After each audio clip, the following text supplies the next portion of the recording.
Dito tayo sa kagubatan. Na yan, yung mga parte na yan, di natin alam, baka may ahas, di ba? Yan, kaya ingat-ingat lang sa paglakad. Dahil mamaya meron na palang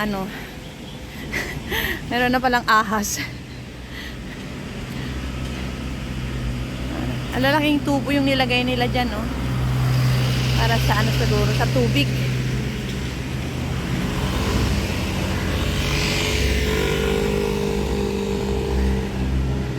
Paakyat siya. So, medyo nakakapagod din. Yan. Okay, oh. Ngayon, oh. Agusan ng tubig. Ang lalaki ng mga pipe nila na nilagay. Okay.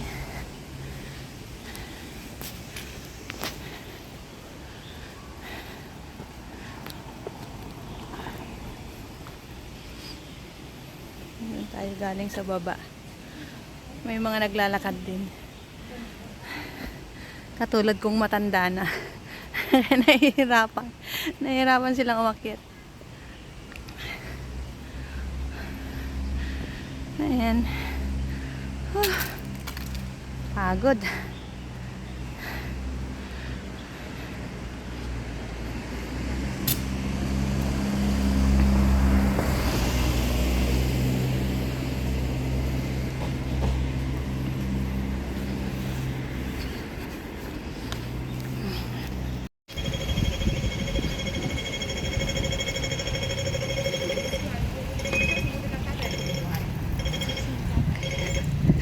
Dito tayo dadaan.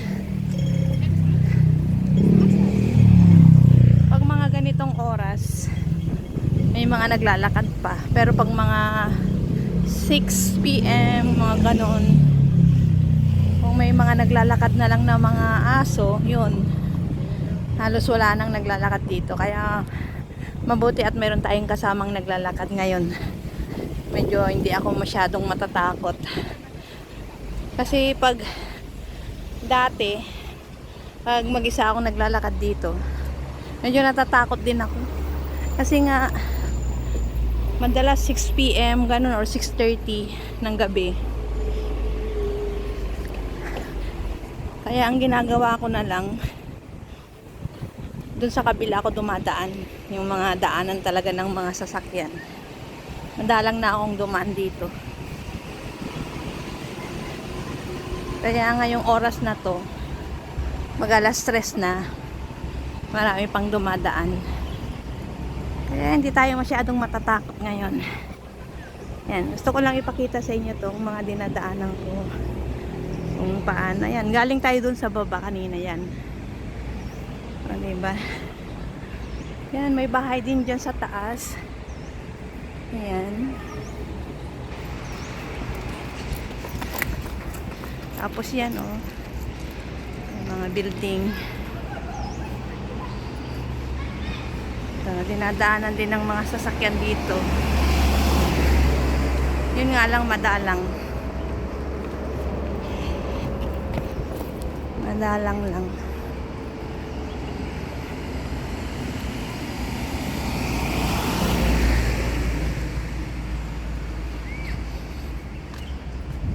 Yan, oh, gubat na gubat.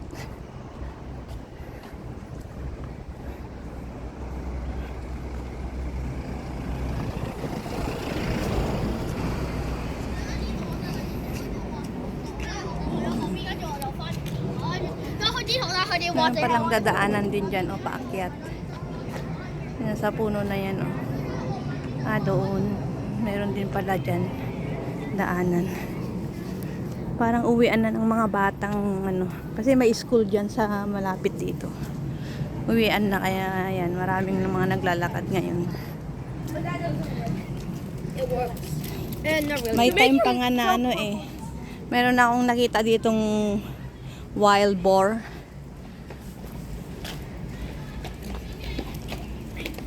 Baboy ramo, parang ganun. Ewan ko kung nakatakas sa kulungan o saan nang galing. Medyo nakakatakot din pag mag-isa ka.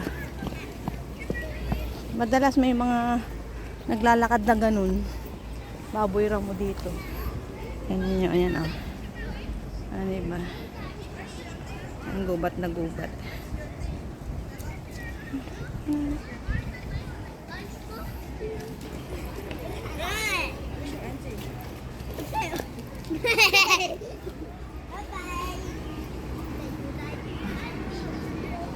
Ang laki ng punong yan oh.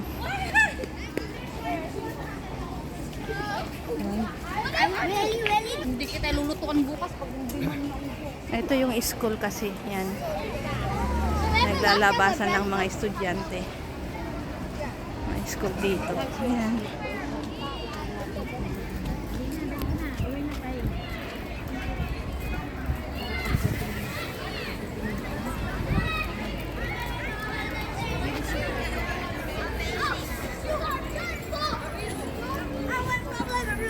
naalala kasi kanya kay Mr. na